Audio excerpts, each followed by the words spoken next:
درود بر شما برادران و خواهران ارجمند در عیسی مسیح. درود به شما مردان و بانوان گرامی که در کانال تلگرامی فروغ و راستی و در کانال یوتیوب این خدمت با ما همراهید. پیش از هر چیز پوزش ما را به سبب تأخیر داشتن در تهیه و ارسال این ویدئوها بپذیرید.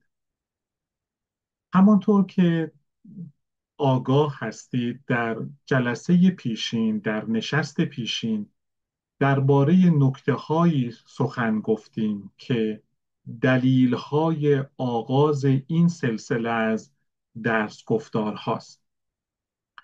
نکته نخست این بود که از دیدگاه خدمت فروغ و راستی این زنجیره از درس گفتارها پرستش و ستایش خداوند است.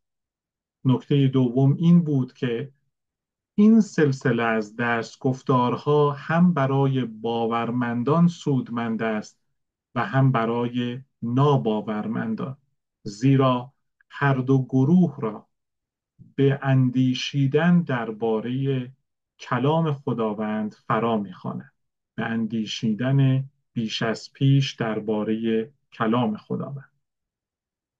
نکته سوم این بود که این زنجیره از درس گفتارها نامی بر خود گرفته است. این نام انجیل بر پایه گزارش پائولوس رسول است.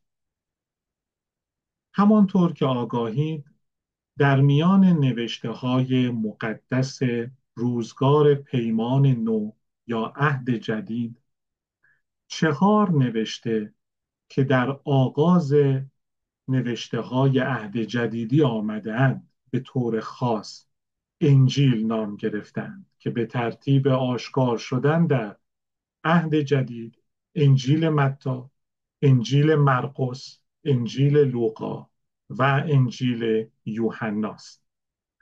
از دیدگاه خدمت فروغ و راستی شایسته است که نامه پائولوس رسول به مسیحیان شهر روم نیز انجیل به روایت یا بر پایه گزارش پائولوس نام بگیرد، زیرا درونمایه بنیادین این اثر انجیل است و خدمت فروغ و راستی خیشکاری خود دانسته است که در فرایند این سلسله از درس گفتارهای کوتاه همین نکته را برای مخاطبان خود آشکار کند.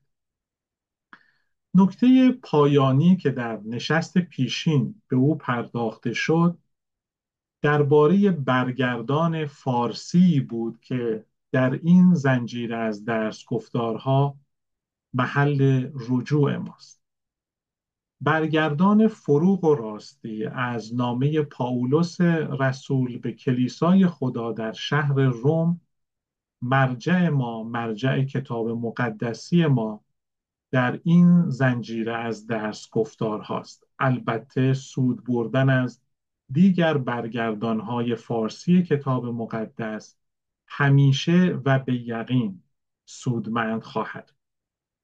در این نشست برانیم تا به درون واژه‌های نخستین فصل از نامه پائولوس رسول به مسیحیان شهر روم گام بگذاریم و این واژه‌ها را در آغوش بگیریم. اجازه بفرمایید نخستین آیه را با هم بخوانیم.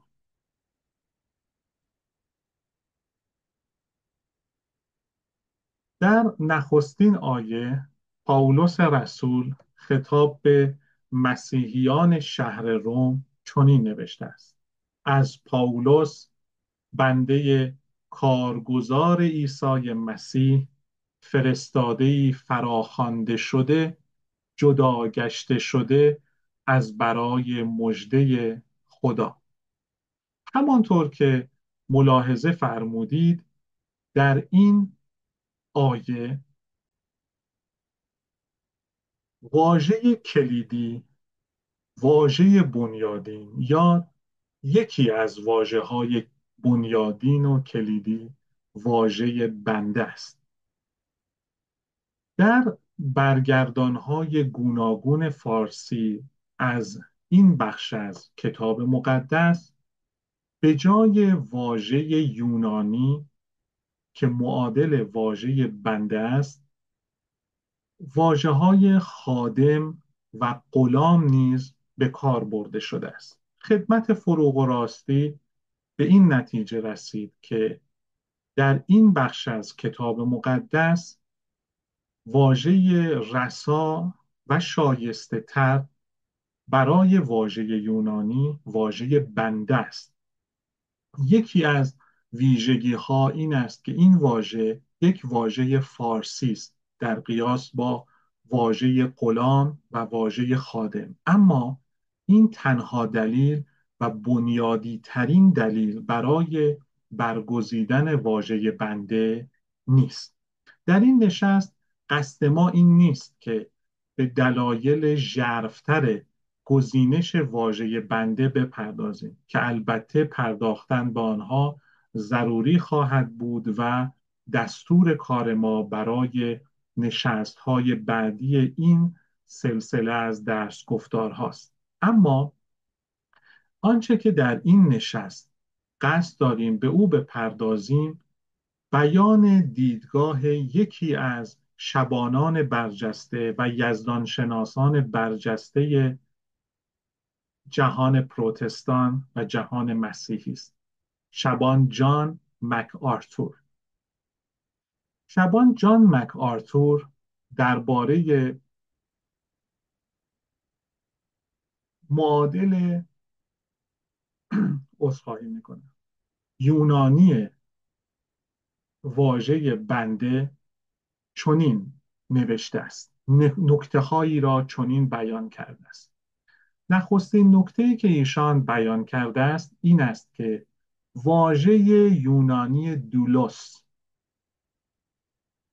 به چم خادم است.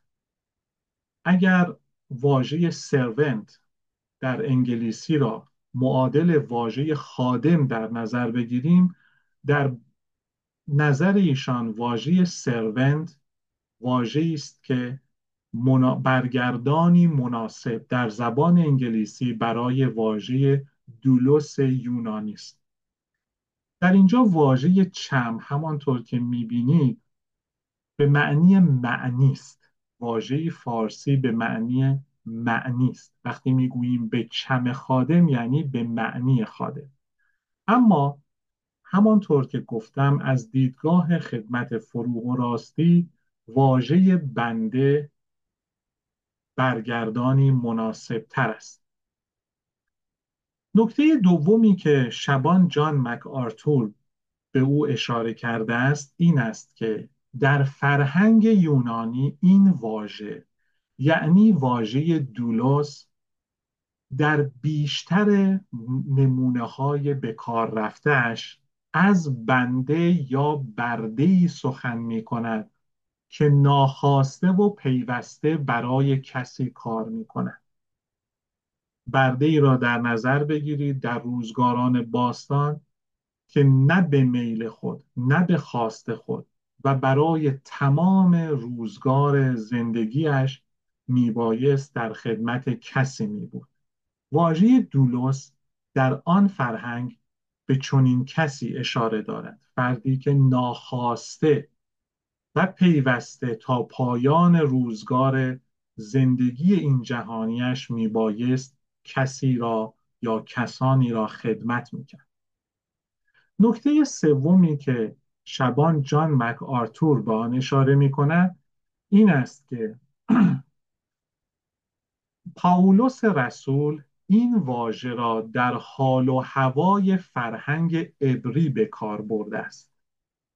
به سخن دیگر این بنده یا برده یعنی همان بنده یا برده ای که در فرهنگ یونانی ناخواسته و پیوسته میبایست کسی را تا پایان روزگار زندگیش خدمت میکرد، خواسته و آگاهانه خود را وقف کار برای صاحب خیش کرده است، زیرا او این صاحب را دوست دارد و به دو عشق می‌ورزد. به زبان ساده‌تر شبان جان مک آرتور بر این باور است که پائولوس رسول گرچه این نامه را به زبان یونانی نوشته است و از واژه دولوس استفاده کرده است، اما از دیدگاه او این دولوس یا این بنده و برده آگاهانه و به خواست خود این خدمت پیوسته را انتخاب کرده است و برگزیده است. اینکه آیا خدمت فروغ و راستی با این دیدگاه شبان جان مک آرتور با نکته سومی که ایشان بیان کرده بودند موافق و همراه است یا نه، البته پرسشی بجاست و ما به این پرسش در نشست‌های آینده پاسخ خواهیم داد. اما مایلم این نشست را، این ویدئو را با طرح یک چالش برای شما عزیزان به پایان ببرم و آن چالش این است که اگر شما به متن ترجمه این بخش از کتاب مقدس نگاه کنید، درباره دیدگاه شبان جان مک آرتور چگونه می‌اندیشید؟ اجازه بدهید یک بار دیگر به برگردان فروغ و راستی از این بخش از کتاب مقدس نگاهی بیاندازیم.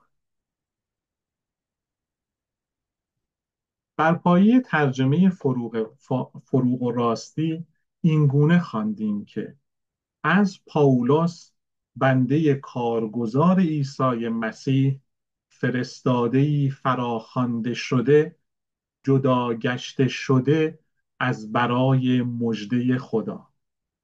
اگر این برگردان را مبنای و بنیان کار خود برای این زنجیره از درس گفتارها بدانیم و سخن شبان جان مک آرتور را در نظر داشته باشیم که پائولوس رسول در اینجا از واژه بنده نه همه معنای مد نظر در فرهنگ یونانی که درون مایه فرهنگ عبرانی را مد نظر داشته است، آیا شما با او همراه خواهید بود یا نه؟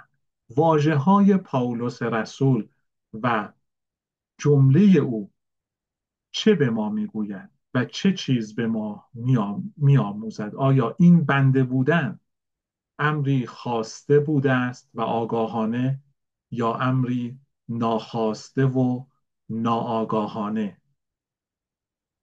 از همراهی شما سپاسگزارم. برای ما در دعا باشید اگر کار ما را میپسندید و ما را از دعای خودتون بی‌نصیب نکنید. سپاسگزارم. در مسیح شاد باشید. بدرود.